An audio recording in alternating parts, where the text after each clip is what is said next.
Welcome to I Love My HBCU ? The podcast where we express our undeniable love for HBCUs, but where we are also not afraid to address a few tough questions. So, sit back, learn a little, love a lot, and rep your HBCU. It's another episode, and of course, another reason to love your HBCU. And the guest that's joining me today, Dr. Crystal DeGregory, is loving her Fisk and Tennessee State University HBCUs. Welcome, Dr. DeGregory. How are you? I am well, thank you so very much. That for most people who go to college in Nashville is oxymoronic, but I do have the privilege of having attended both Fisk and Tennessee State, and also taught at Tennessee State. So break it down. You described that perfectly. I happen to have visited, so I know what you mean when you say it's Sure. oxymoronic. But for those Yeah. who don't know, why are you defining it? Why did you add that? I just think just generally there's some sibling rivalry among some HBCUs. Some of them are topical, like bands, football teams, track Absolutely. and field, kind of hurrah, hurrah. And in Nashville, I would say it's locality. It's Mm, proximity. We're proximate to each other. And for a long time, we thought ourselves as very different types of institutions. Not so sure that's entirely true in ways that matter, but yes, for most people, it's either one or the other, not both. So, Dr. DeGregory, I've had the absolute pleasure of reading your bio and reading up a little bit on you. But for those who haven't, you are absolutely HBCU bred, but you also have PWI in your blood, whether you Sure. like it or not. I don't know And about I in my blood. It's in something. I don't know if I'll say it's in my blood, but okay. listen, for those of us who have gone, and gosh, I can't remember when, like, I think I'm almost 20 years now with a doctorate. For those of us who went through our doctorate, I'd say anywhere from 5 years and older, it was blood, sweat, and tears to get that. And you got yours at Vanderbilt. So that's the only Yeah. reason why I'm saying it might be slightly in your blood. Because we, Listen, I don't. It's definitely in me. It's definitely in me. I don't want to. Uh, there are some people who pass through the doctoral process with such swiftness that I cannot yeah. believe that they actually were in it. I'm not one of those people. So yeah, I was there. I did the long haul when I graduated in with my PhD in 2011. I was actually among the first class of Black PhD in history graduates in the history of Vanderbilt. There were four of us, and we were all HBCU undergraduates, alums. So Wow. there was two Fisk, one Spelman, and one Florida A&M University. So history is still being made, if you believe it or not. I love it. A history will always be a continuous part of our journey, right? And I hate to admit this to you, but I'm going to. I hated history when I was younger. Hated What? it. I Oh, did. but probably because it was just memorization and recitation. Yeah. There And you I go. mean, yeah, I didn't excel at that. The part of history I love is the critical thinking part. The who, what, the why, the The why. why. The Yeah, why. and people presuppose the why, or they don't want to talk about the why. So, So, and we're going to get into that. You are a historian. And the reason why I wanted to share with you that when I was growing up, I hated, it's not just a dislike, I hated history is because of not just the memorization that I was required to do. I'm not a good numbers person. And so when you okay. require me to memorize dates and you're going to examine me on my memory of those dates, it's kind of Okay. hard for me to love that. But the older I have gotten and the more I have spent time with the why, I not just love history, I follow historians now. So it's like a Oh, whole that's 180 for wonderful. me. No, seriously. Yeah, I mean, luckily, even though I loved history, numbers are not my strong suit, and I tell people I must be at least a touch dyslexic. So luckily, when I was younger, and in all the ways that matter, especially to women, Mm, mm, I could mm, mm. remember, a lot better.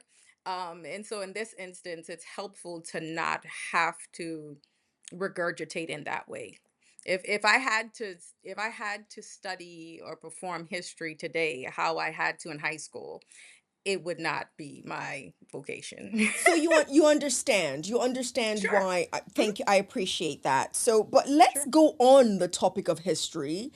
Hmm. Um what not what I know that when I visit different HBCU campuses today, the Hmm. history is on the walls. It's I don't care what HBCU it is. And most people will say this about a lot of institutions, sure.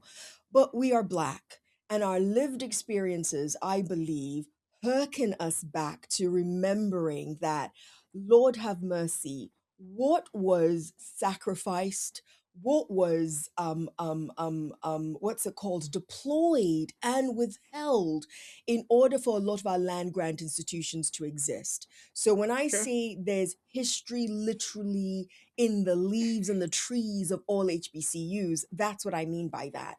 However, I find that a lot of our current HBCU students don't align themselves as much as I think they should. As a historian, what would you say to them to get them a little bit more excited to live with the history on their campuses?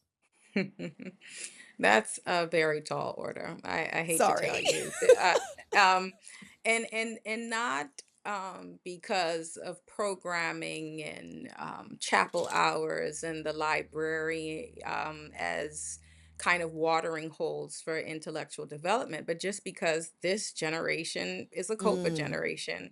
I mean, these kids take their to go containers to the cafeteria and pack up their food and go back to their room and get back online.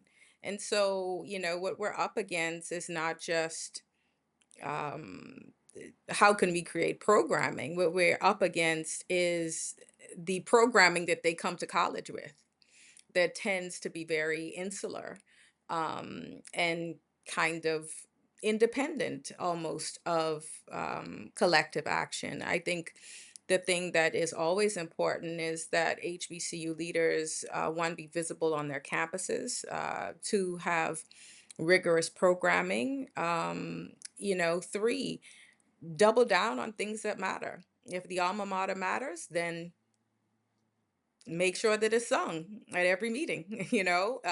If lift every voice and sing, knowing the words to, at least the chorus to that song is important, then again, put it on your programming.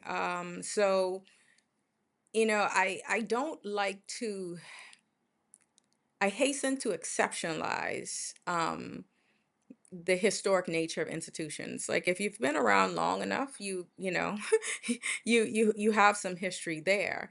And I don't think that students at HBCUs are any less tethered to their history than students at PWIs at this point. I mean, I think they're still ahead in terms of some emotive connection to the institution beyond, just being a student there, I or I beyond even its decoration, its academic or athletic rigor. I think that most I'll say that most HBCU students think they love or want to be thought of as loving their institutions, and how that shows up, or if in fact it does at all, is that's a completely other story sometimes. I appreciate you hearing that because I'm going to be very honest. That's not always my experience, right? Sometimes Okay. I hear students tell me, HBCU students tell me to my face, I don't care about, X, Y, or Z. And it actually hurts my soul when I hear that. And it's why I asked you the question. And you're right, it was a tall order, but you're a historian. You can do this. But it's why I asked you the question. Because and it might be because there's and I oh gosh, if people come at me for this, that's fine. I do find that the association that students have when they're in southern states, as opposed to the association that students have when they're in northern or more northern states at HBCUs, I find the relationship very different. And again, let Mm. me be very clear, I have not visited every single HBCU campus, but I do visit enough of them in the northern states. And there are a handful of the students you talk about, as well as a handful of the students that tell me, yeah, okay. Or they don't even know what the history is. And that's No, the that's part true that I too. was referring to that makes me a little sad. But I do agree with you that it's not them. It might be just telling of the generation that we're in with regards to how they relate with history. I heard you sigh and it sounded like a reflective sigh. Tell me what's behind that. Um, I say that all values for adult children begin at home. And so I really don't I think that to have someone say I don't know is very different than to have someone say I don't care. And Absolutely. care is something that you should bring to your college experience. I mean, this is the point. The point is to learn, the point is to explore. And so, if you're just telling me that you don't care about learning, you don't care about exploring, you don't care about being more academically rigorous, then that signals to me that there is something else amiss there. Maybe it is that we've become too individualistic. Maybe it is that we have begun to market ourselves in ways that have moved away from our historic missions. And for that reason, it's not as obvious as was in previous generations. And then I think I haven't seen studies of this most recently, but historically, most people were attracted to HBCUs, if not for their familial experience, their church or religious experience, which very few people go to face church anymore, especially Mm. since from little children to big. And then the other thing really for me would be teachers. That's your teacher said, hey, apply to my school, you should, I know someone there. And so I think the shifts in HBCU culture, student value culture reflect larger changes in culture and in values. Dr. DeGregory, and I normally start with a variation of this conversation, and I didn't, and I'm kicking myself, but I'm Okay. going to bring it up now. I don't know if you've read the recent statistic. It's either UNCF. I think it's UNCF, not either. It is UNCF. They came out with a statistic recently as in 2025, that the number of high schoolers in the United States of America that are aware of HBCUs is less than stellar. I think it's less than 50%. So I want you to brag, if you will, on either Tennessee State University or Fisk University. If you were speaking to a high schooler today, what would you tell them as to why Fisk or Tennessee State University is the place to go? Well, here's the deal. It's the place to go for the people for whom it's the place to go. It's not the place to go for everyone, and I we need love it. to. The tour groups would always stop at Fisk if I was on campus researching as a young alum, and they'll say something to them, and I'd say, listen, this is a wonderful place, but it only has so much capacity. It's like Mm, it's like there are many sororities. I could talk about every other sorority other than mine, but everyone can't be a Delta. Everyone doesn't want or need to be a Delta. And so, in the same way, Fisk University is a wonderful place for lots of people. It's small enough to care and large enough to change the world. And I think that, that those kinds of messages are important. But I especially experienced this when I taught at Tennessee State. I would have students there who were from neighboring states who had really pressing financial, familial, and other issues. And I would say to them, like, why are you here? Why aren't you at your home state Mm, HBCU? mm, And people don't want to have those conversations. And, to a mm. certain degree, this is contributory to why there is a lag in graduation rates, because we already educate the most challenged Right. students, and challenged students need lots of support. And when Wow. they find themselves at the wrong institution, they fail to thrive. And when they fail to thrive, that creates an emotional, a mental, and a financial burden on both them and their families. So, there are many HBCUs, all kinds, all types, religious, non religious, state, private. There are HBCUs with gymnastics teams. There are HBCUs with golf teams. So again, you really have to track your interests. And I remember talking to Stacey Abrams many years ago, and she said, a lot of times we share priorities, but the way in which they are ordered is different. And so, for some, it's, if I want to play football and I want to get to the NFL, then I'm not going to choose Fisk. I mean, that's just an unnatural choice. If I want a rigorous career in research, or I want to be a student singer in a chorale group, um, I want some place that has a liberal arts tradition, then Fisk seems right. But again, we create um, cocktails of difficulty when we exceptionalize the normal and we normalize the exceptional qualities of these institutions. So I have to get back to that in a hot second. I also wrote down track your interests and I ended with track your purse as well, based on what you said earlier on. Like I love, love, love that. But I do want to get to wow, you're amazing. So I write notes down a lot. So I'm writing notes and I'm like trying to Okay. keep up. And No, I must get back to that real conversation that I know a lot of people are not having on many HBCU campuses, especially when sure. I see the students transfer to their home institution because of what you just said. I want to Sure. get back to that in a hot second, but before I do, I want to treat you to our rapid fire segment where I'm going to ask you as many questions in 67 seconds, and I am looking forward to hearing your responses. Are you ready? Ready? Let's do this. Okay. Describe your HBCU experience in one word. Real. Real. First time I've heard that. If your time in college was a song, what song would it be? Mm. Something by Jill Scott. Something by Jill Scott. She's coming out with a new album. I know.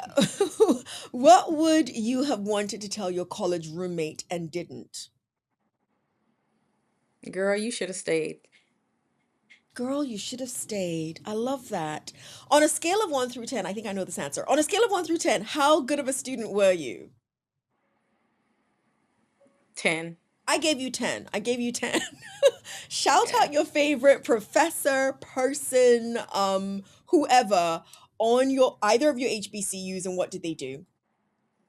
Um, my favorite professor was Leslie Morgan Collins. He was professor emeritus of literature, English literature, died at 99. And my favorite Wow. staffer was Beth Madison House, class of 64, 65, who was the special collections librarian and archivist. I love it. And I was just told that the rapid fire is done. I love, love, love. You're the first person. I'm going to quickly go to your rapid fire, some of your responses first. The first person who has ever just said real. What do you mean by that? It was real. I mean, and I would say real in a middle of the road kind of way. Okay. Like, um, I was not the best student, in terms of rankings coming out of high school.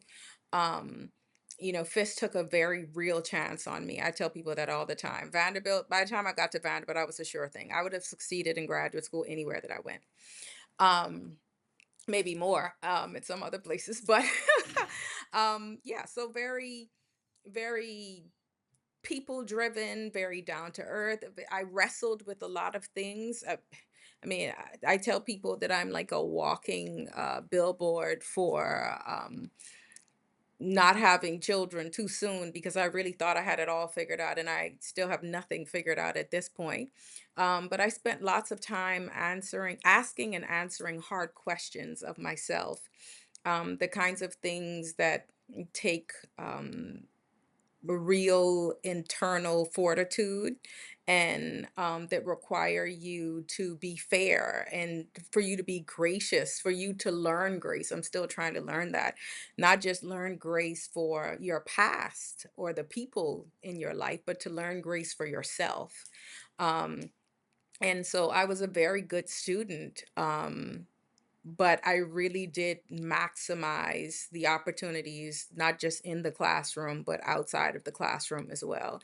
And those were the things that helped me to succeed inside the classroom. Girl, you should have stayed. She should have. I didn't know her very well. She was a freshman. She was my freshman year fall roommate, and I don't know what happened. We didn't get to have a good connection because she was never there. She was always she was a townie, so she was a local student. In fact, I believe that she was a part of a program that would be likened, but not exactly like the program that Nikki Giovanni was a part of, where FIS would take exceptional students in their 11th grade year. Oh, And so I know she was a little bit young, but I think that she, was interested in some man. And even though she had a full ride, she dropped out of school. I saw her maybe 15 years later in a home store, and she recognized me. She was like, Crystal? And I was like, really? You girl, what have you been doing with your life? Why?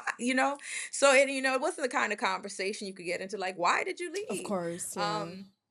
But yeah, girl, you should have You stayed, should have stayed.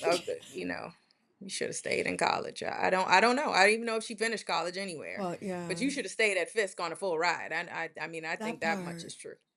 Dr. DeGregory, you are originally from the Bahamas, yes?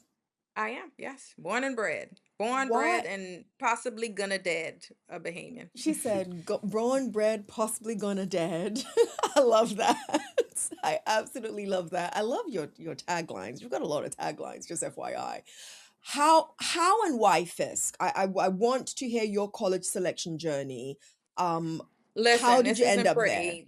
This isn't pretty. I mean, it's pretty in the way that it tells the story of how these institutions show up for under opportuned people, but it's not pretty in the way that, it's true. This was the only college that I applied to.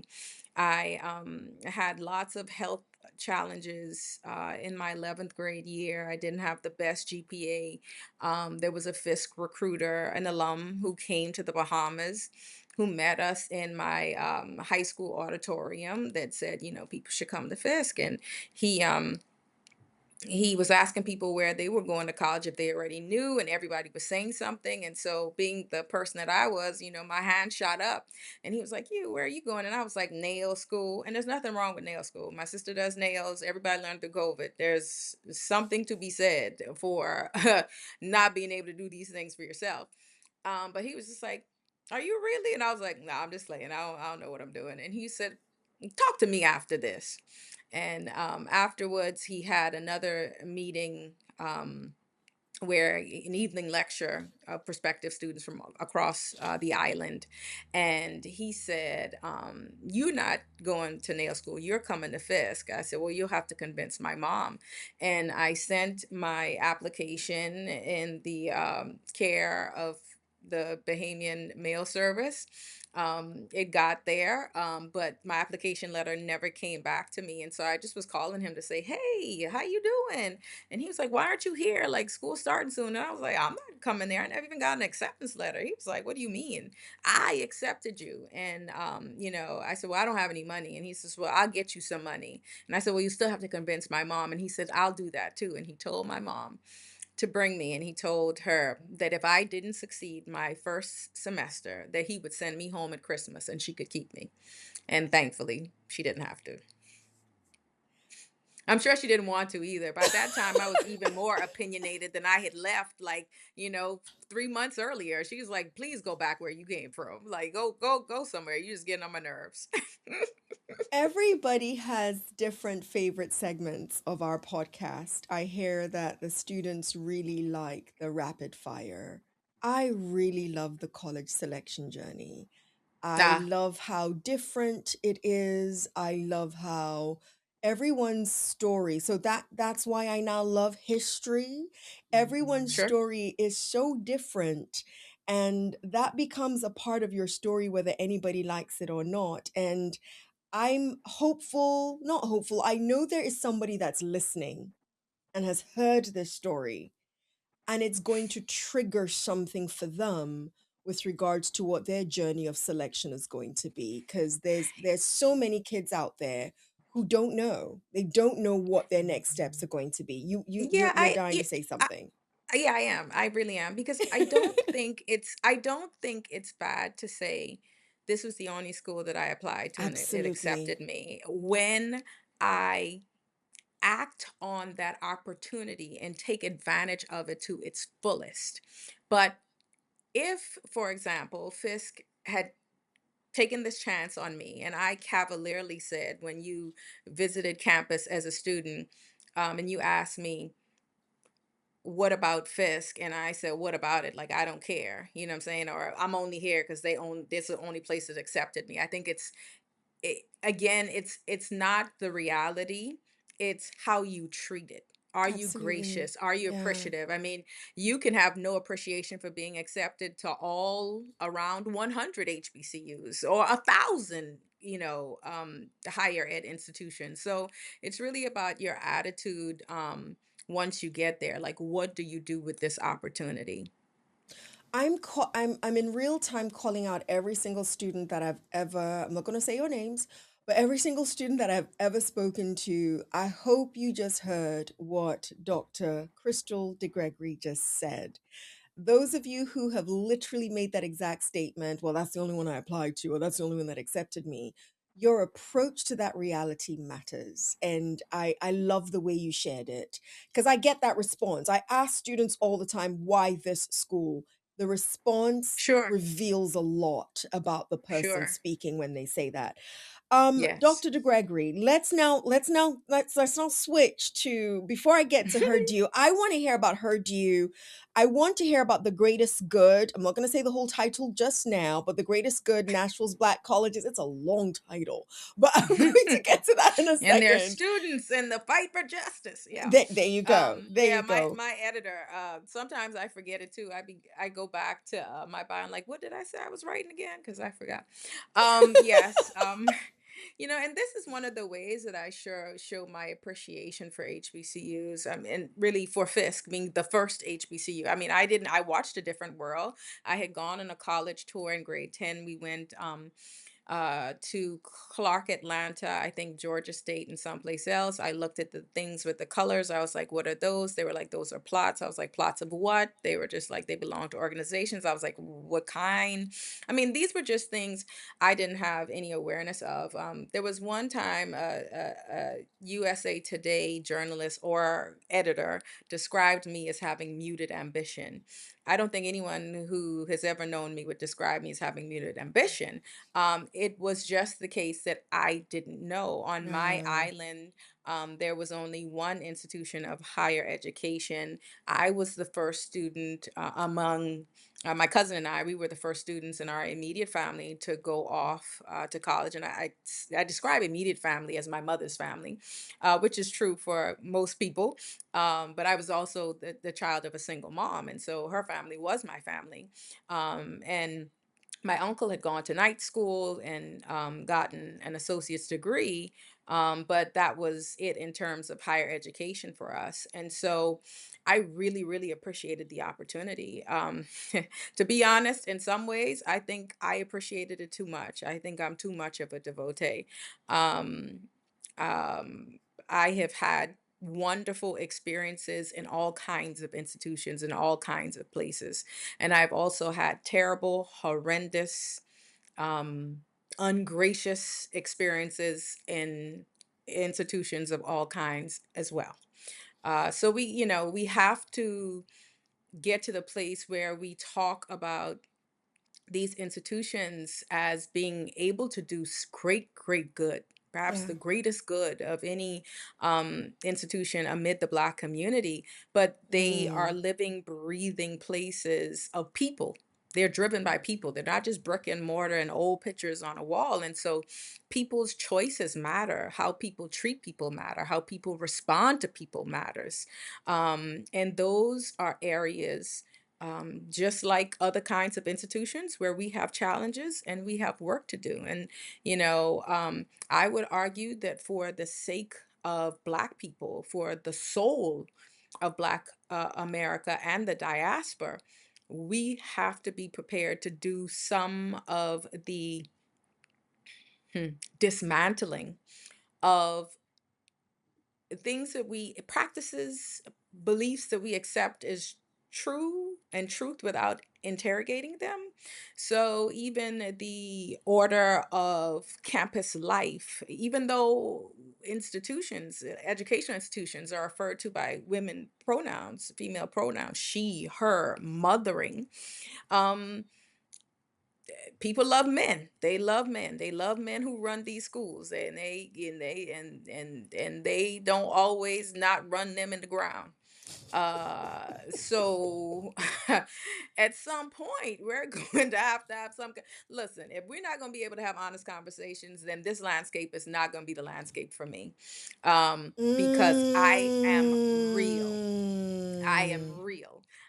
And I feel like there's nothing wrong with being real, and this is how we confront our challenges, and this is how we turn challenges into opportunities. But we can't do that if we won't have honest discourse, if we won't honestly interrogate some of our choices, if we won't revisit our values, if we won't ask ourselves, why aren't these children leaving, these young adult people leaving with what we left with or more?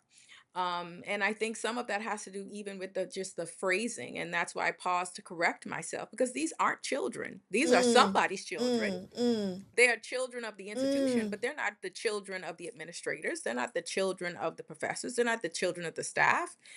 Wow. They're customers. Wow. Wow. They're either customers or bosses, So, but they're anyone not who's your children. listening, anyone that's listening, so I love this, by the way. I do. And the love this that I'm talking about is whether I agree with you or not is irrelevant to me. What is relevant to me is we must have honest conversation about where we were, where we are, and where we need to go. And I think there's so many things that you said that triggered me in a good way, because every time people use trigger now, it's supposed to be this negative thing. It triggered Yeah. me in a good way. Hmm. Why are, and I don't expect you to answer because I've got other questions for you, but when you said, why are we not questioning, or actually, to quote you, you said, if we are not questioning why some of our students are not leaving with at least the bare minimum of preparedness that we left with, what are we doing here? Which takes me back to that earlier point that you made that I do want us to get into, because I'm hoping that by the time anyone hears you speak on this platform and they're in the process of having that conversation with their parents about which school they should select, which HBCU or other that they should select, that they do it mindfully.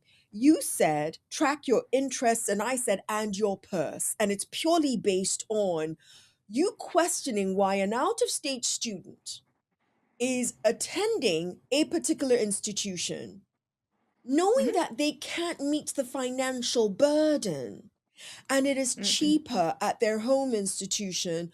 But Hmm. Dr. DeGregory, I don't know if you've experienced this, but I've observed it. They are made to feel bad if they make that switch. From the home institution that they're in, they are convinced to stay without being given the scholarship. They're convinced to stay without. I want your perspective on that because you brought it up earlier on. These places are not families, they're businesses, Thank okay? you. And um, sometimes you get a job and you meet someone who's wonderful and they stay with you for life. I mean, this is not like grandpa and grandma on the prairie or Mayberry, or I'm trying to think of all the fictive places of television. And that's why I said real, because if we don't have honest conversations about what might stand in the way of persistence, Mm, then it is very likely that we are going to be blindsided. We're going to be unprepared for that challenge, and we're going to crumble in the face of yeah, it. I mean, it's the same way you build up children. You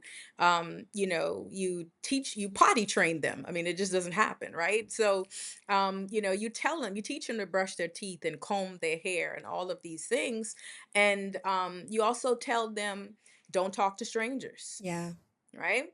And so, in a lot of ways, we have to prepare students for college life, which is a microcosm of the larger world. We cannot continue to think of these places as Wakandas, because they're not. They're not for everyone. Now, for me, it was a Wakanda. I had a wonderful, like, untroubled experience. That's not true for everyone. And when we deny that truth, we we shirk the responsibility to make these places truly reflective and inclusive communities, where justice is upheld, Mm, where people have the right to their somebodyness, to their personhood. These are things that don't just happen. You have to be intentional about them. I went to a a kind of leadership thing where people were like, well, how can we get better leaders? And they had, we did scenarios, and we did this kind of play acting, and we filled in these sheets, and we all did these things, and we put them up on the screen. And I just kept saying that people, we need emotionally healthy leaders. And they were like, yeah, yeah, that, but let's talk about. I said, no, no, no, no, no. There's nothing else to talk about there. We have to talk about this. Some people are unwell, and unwell people, okay, hurt other people, sometimes knowingly and intentionally, and sometimes unknowingly and unintentionally. But one thing that's not going to happen is they're not going to not hurt people when we don't want to have the conversations about what is acceptable, what is moral, mm. not just what is legal, what is What ethical. is moral and what is Right? ethical? It's Yeah. it's it's legal.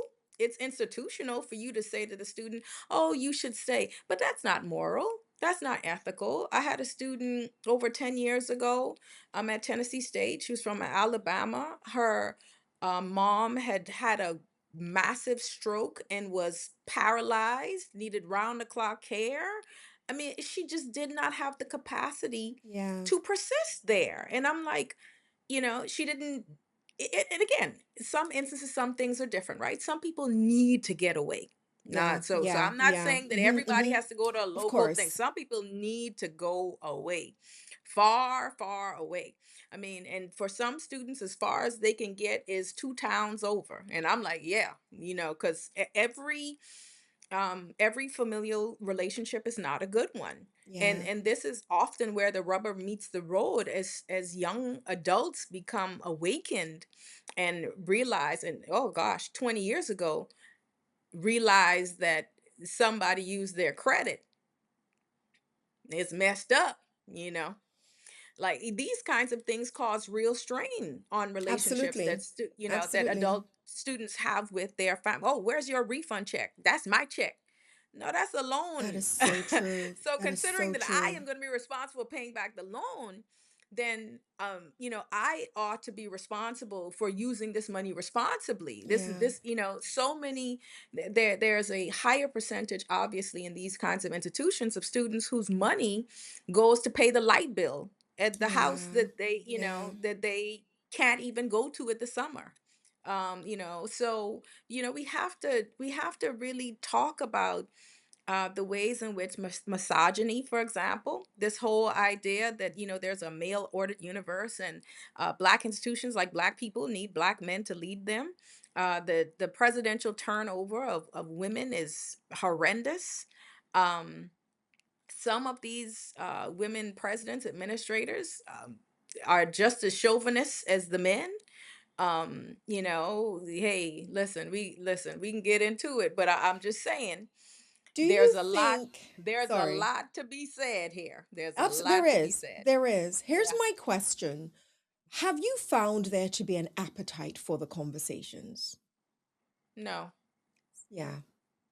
No. And What that's what why can that's why I we said I don't know where we're headed as institutions and as a people. I just don't know, because I have seen time and time and time again. I tell people I have seen um,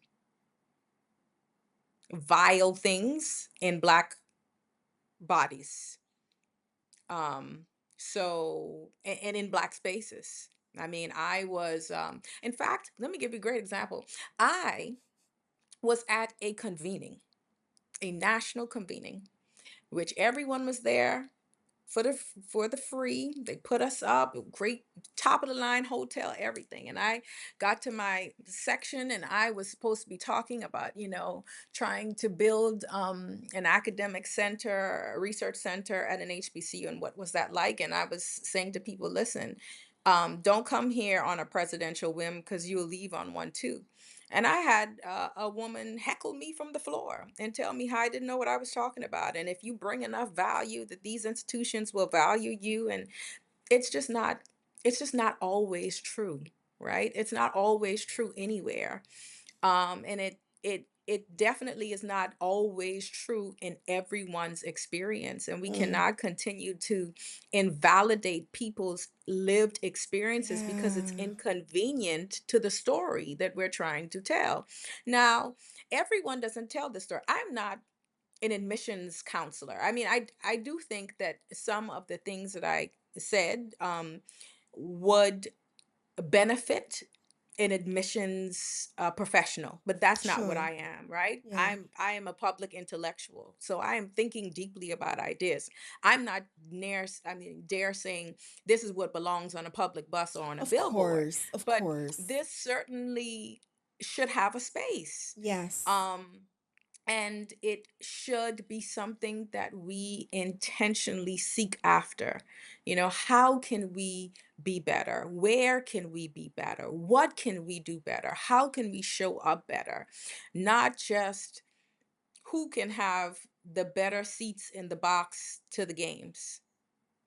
It's just it has to be about more than that. Or my fear is that more of these institutions just will not survive. I wish for a day. I wish that day comes sooner rather than later. You made a statement earlier on that if the trajectory continues exactly the same, it may not be the best space for you. Is and I'm paraphrasing. I you didn't say those No, no, exact that's words, that's no, that's true. but that's That's accurate. true. That's Yes, that's very true. accurate. Yes, yeah. Um, you're not the only one. let's be very, very clear. You're not the only one. And the only thing I wanted to add when you were talking is I wish for safe spaces for this discourse to occur. Because some people like yourself are having the conversation, because you can't deny what you see. And when you can't deny what you see and you actually do care, you're going to talk about it. And all of it is coming from a space of love. It's not coming from a space of other. It's not. But I don't think, and it's why I asked you the question, do you think there's an appetite? Your answer was a resounding no. I don't think there is not just an appetite, there isn't a safe space even for the ones who are discoursing it. But I want you, because you've got two big projects that are upcoming.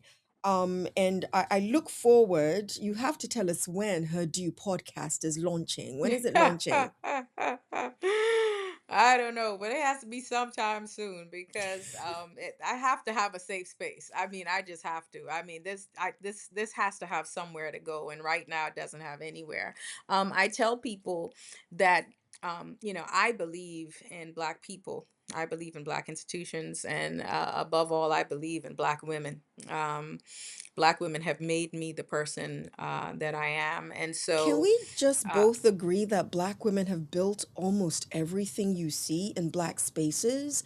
And this is not hey, a discount to Black men. I'm just looking. Who do you end up relying on?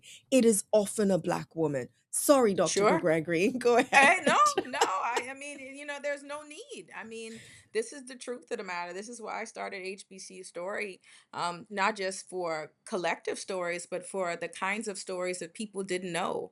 Yeah, Everyone knew who was president, and for example, Beth House, who was the archivist at Fisk University for 40 years. I mean, for 40 years, she was the caretaker not just of Fisk's story, but of the story of Black people in America. I mean, Fisk's archives has to be yeah. maybe just top three, maybe top five in America. I mean, behind the Schomburg, which of course Wow. Fisk's library was started by Schomburg. There so you go. you have those connections, but again, this is what I will say.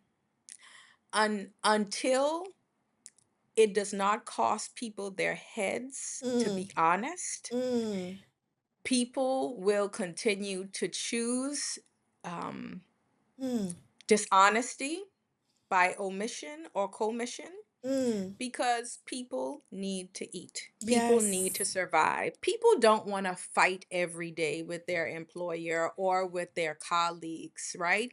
People just want Mm, better places for whatever experience or um, segment population they represent. And so, yes, you might be a conservative Baptist, but this person is same gender loving.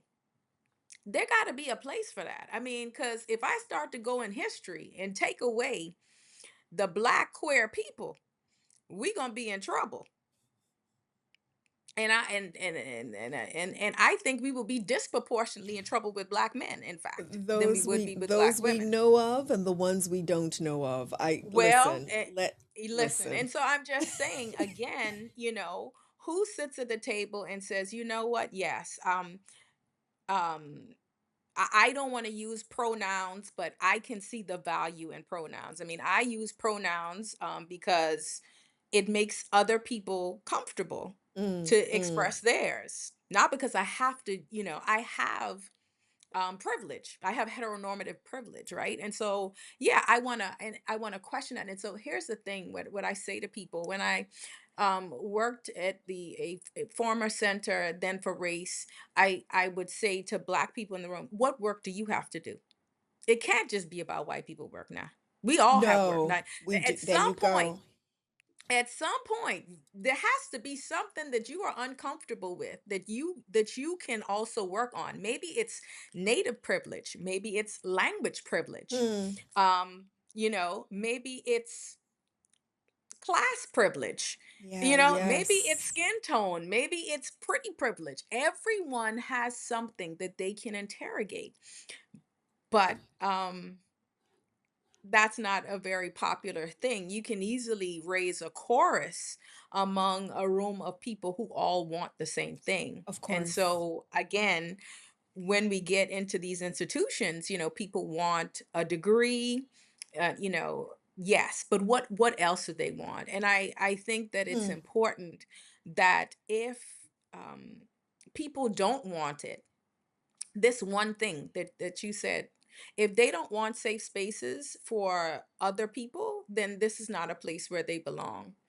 And that's the bottom line. But the truth is that it is very, very true that many, many people don't care about having safe spaces for anyone other than people who are just like them, Like who them. think what they Agreed. think, feel what they feel, look Agreed. like they look, talk like they talk, dress like they All of dress. it. All of it. Yeah. Wow. Believe what they believe. You've used truth without interrogation several times. I'm in that camp now, and this is being very, very honest with you, where I am tired of fighting. And I'm tired of fighting people that I shouldn't even have to fight. And so I go to spaces where, again, I'm known for not having to agree with you. We don't have to agree. But I now find myself going to those small spaces where at least we respect that truth without interrogation is questionable truth, right? And that's leading me to ask you your experiences on HBCU college campuses. Have we lost the art with our students? With our students, let's leave administration alone. Let's leave the faculty alone because I don't know about them sometimes. And I'm them, but I don't know about them. Um, have we lost the art of critical discourse within our student population that isn't just chorusing from one to the other? Hmm. Well,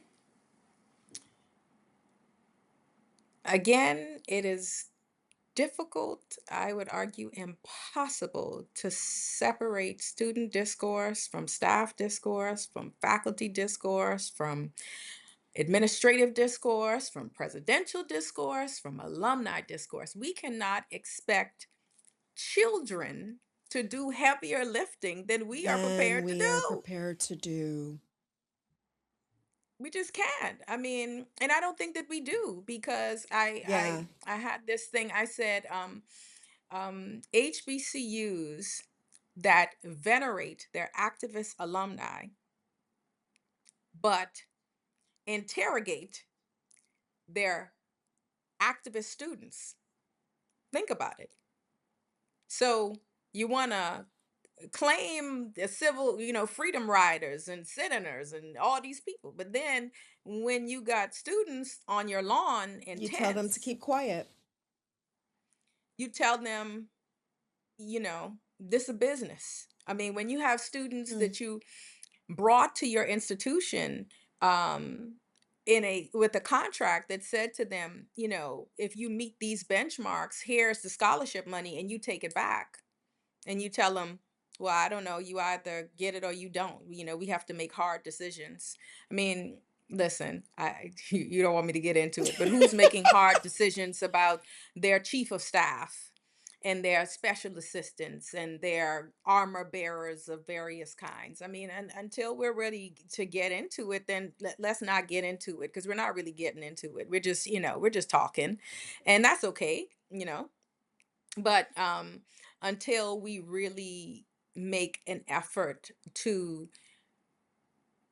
hold the most privileged of us, the most powerful of us, those with the pulpit, right, accountable, it's really hard, and almost I don't know, antithetical to expect that out of the least of these. I tell people, whenever you have your privilege, that's your time.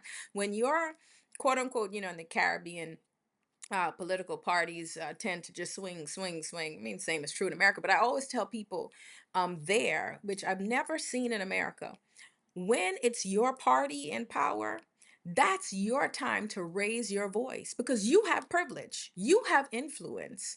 Don't wait until you out of office all of a sudden to see everything. You should have seen those things when it was someone you could pick up the phone and tell, hey, this lamppost has been out for 10 weeks. There's a breach in this school fence and children are walking through at lunchtime. Like, that's your time. Don't wait until it's somebody else's problem. When it's your problem, fix it. Dr. DeGregory, I literally just wrote down to myself, I'm leaving so many crumbs on the table and I'm upset. I Don't am. be upset. I could come back, You're if coming look, back. if they don't shut you down after I say something, I don't No, know. no, no, no, no. Thankfully, unless YouTube decides to say I'm out, thankfully, like you said, you can't wait for her due podcast to come out because you need your space. I wanted Sure. this space for all of the DeGregorys of the world. I really, really did. And I'm absolutely not a contrarian. I mean, I love these institutions with more of me than I probably safely could. So I don't think you're a And contrarian. well, I know you don't. I know you Okay. don't because you are a person who is open to dialogue and who Yes. provides a safe space. But for those people who are not open to dialogue, and for those people who do not want other people to have safe spaces, for example, there's a whole conversation about journalists. Where are journalists in this age, right? Yes. All of a sudden, you become a threat to the system, and the system doesn't like threats. When I formerly worked in a farming town, I remember the dean of agriculture said to me after things had gone awry again in one of these, come and build with me, I know what you're trying, I'm gonna let you do what you can do things. And he said to me, after I was no more in the position, he said to me, the tallest blade of grass is always sure to be cut.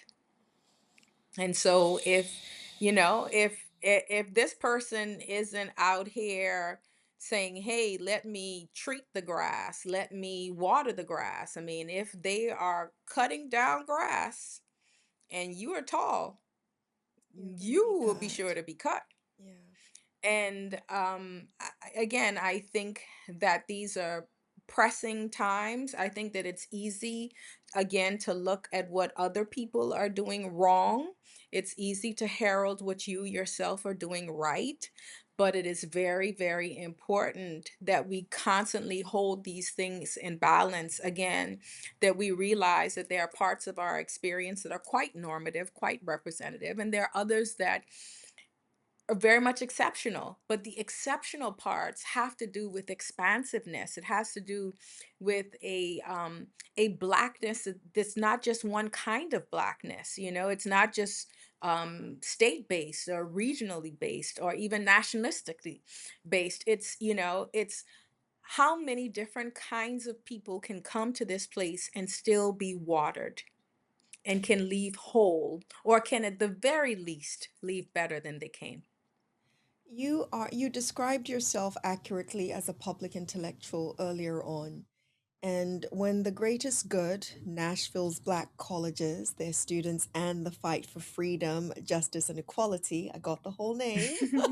Yay, you got it. When it comes out, I do hope that there will be invitations for you to be on several HBCU campuses leading different public discourse because I think it's necessary. I really do.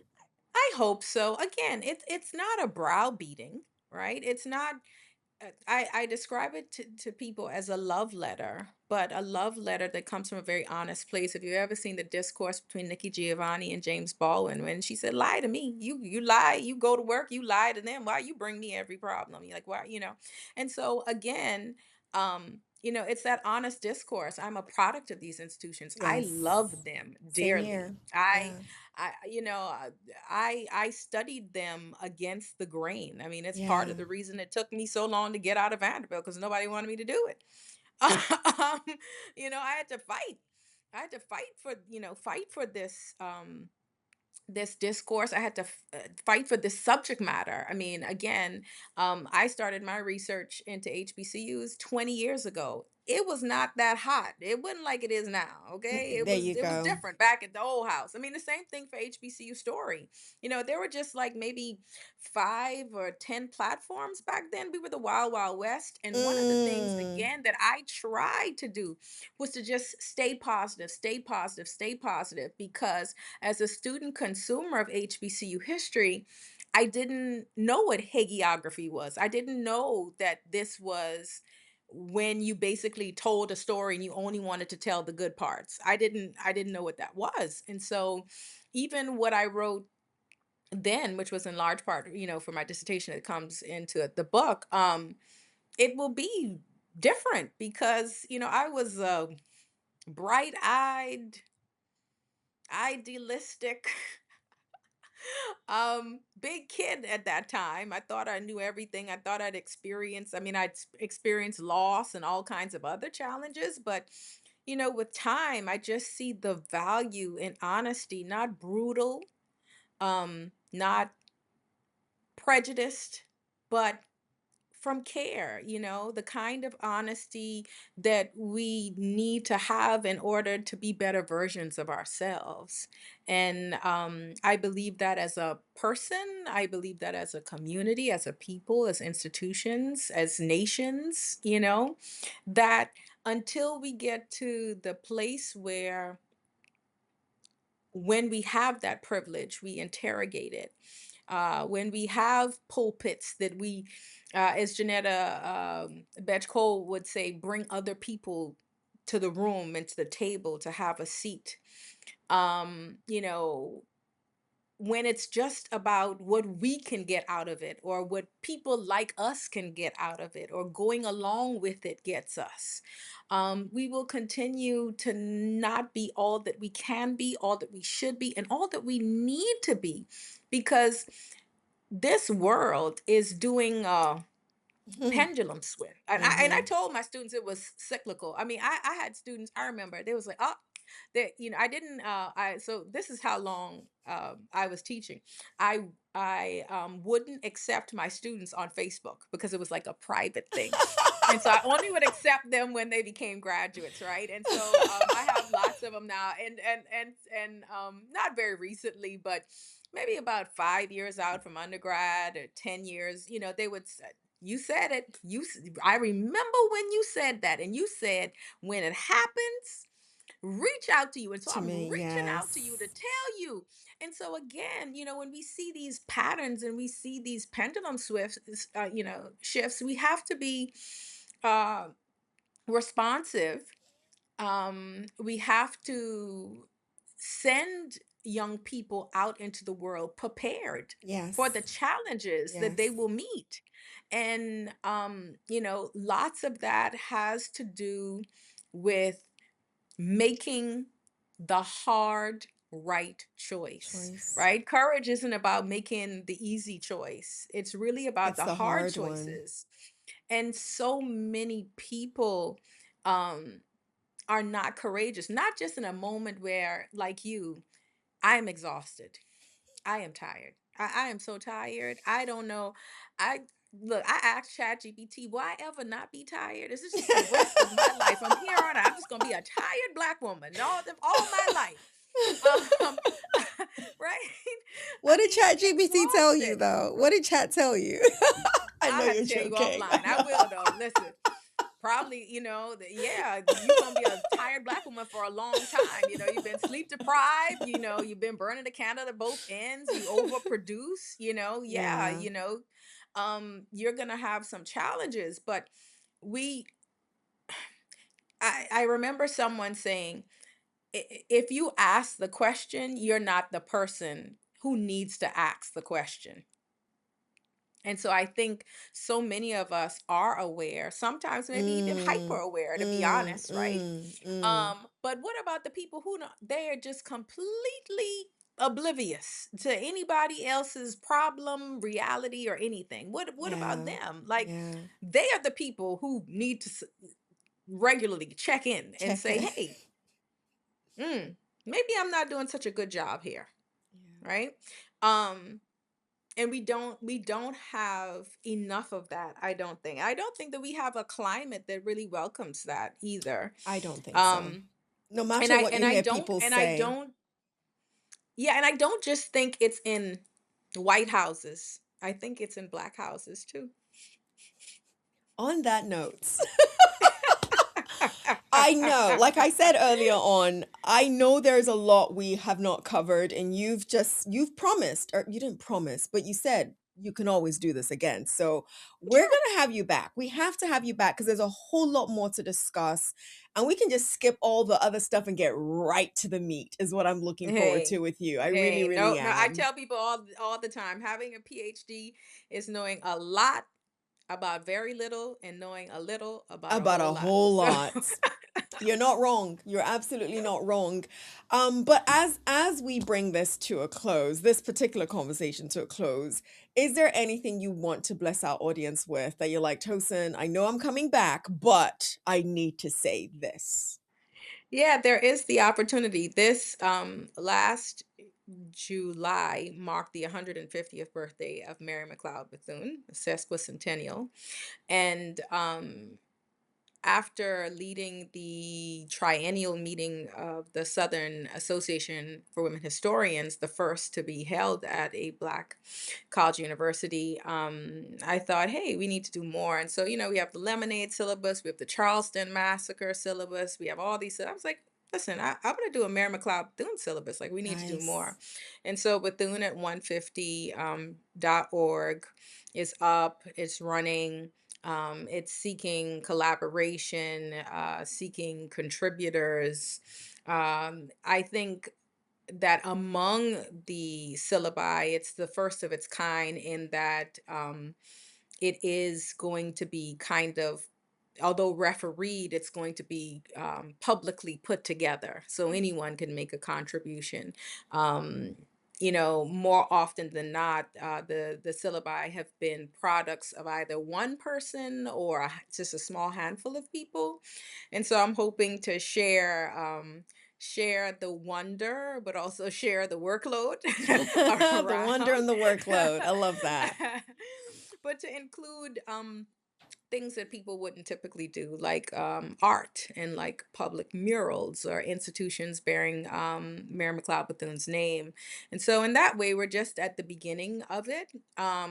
But I'm really excited about it. I'm excited about her do. I'm also terrified, to be honest. I am petrified of a future that seems less and less certain. I told my mom, you would go to high school, you come out, you get a job, you get in a Mm, relationship, you might get married, maybe not, you have a child, maybe two, maybe three, you go to work. Your boss may not like you, you don't always get every opportunity, but you get your raise eventually, you get your promotion eventually, you buy a house, you have a car, like, I'm like, y'all went out to the clubs and things. I mean, y'all didn't have no COVID. you know so it's a different world, and it's hard to stay optimistic. I must thank you for this opportunity and for this conversation, because there is a heaviness in the world, with anyone who's actually paying attention. It's hard every day to get up and keep fighting, when you know how high the stakes are and how much it matters. People think it would be the inverse, but I think for people who are, again, a word that's overused, narcissistic leaning, or, trending, they just live in their own little bubble, and it doesn't matter to them, what impact bad choices or bad actions yeah. have on other people. So I must thank you. Thank This you. has been one of the best HBCU themed conversations Oh, I've had on a wow. platform like this.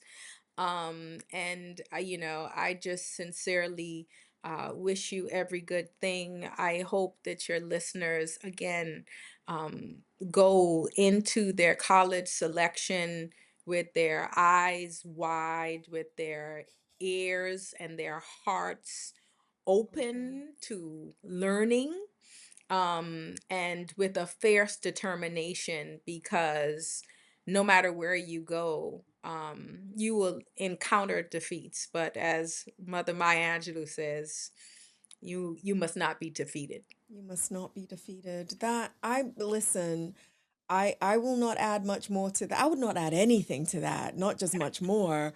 But leave our audience with one word or short phrase. I can't wait to hear what your response is going to be on why you, Dr. Crystal De Gregory, loves HBCUs.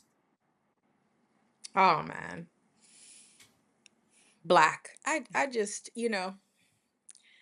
just love black people. We are some of the funniest, the most resilient, um, gosh, the most smart, not just book smart, but street smart and life smart. And you know, when you get a good black person, a good black place, I mean, it's just, there's nothing There's second to nothing that. like And it. I really, really feel like for most people, there is an HBCU that is for them, that fits them. And although everyone cannot come to an HBCU, and everyone can't come to an HBCU for every degree, Mm. or even finish, I thought about this, and I mean, it's not ideal, but I'd say, as a parent, I would require that my child go to an HBCU for at least a year. I Mm. mean, I said that Mm. 10 years ago. I don't have any children, so I don't know if that's true. Exactly. But look, you doing something. You going to summer school or something. You got to do something. But again, I think that what the future holds is up to all of us. Yes. And I hope that we can make the courageous choices that ensure that that future is as bright for this generation and future generations as it was for me and so many more before me. Dr. DeGregory, I believe, and everyone is welcome to disagree with me, but I believe this is one of the more honest conversations that we've had on our podcast, and that is primarily because of you. So I really do appreciate you. I think it is impossible for anybody who is open to truth without interrogation not to stumble upon this episode and not love it. Not because of me, but because of Crystal DeGregory. And I hope Tosin now has done her due justice Yes, in you have, and so convincing much you, more. thank you, to subscribe to I Yeah. Love My HBCU wherever you get your podcast. Dr. Crystal DeGregory, I look forward to hearing your voice reverberate on several different platforms in several different spaces. I appreciate you. Thank you for being my guest. Amen and a woman. Ashe. Thank you. You've been listening to I Love My HBCU question mark. Let's keep the conversation going as we share our stories and encourage more practical support of HBCUs, whilst of course holding each other accountable. Don't forget to follow and subscribe for the latest episodes. Until next time, love and lift your HBCU.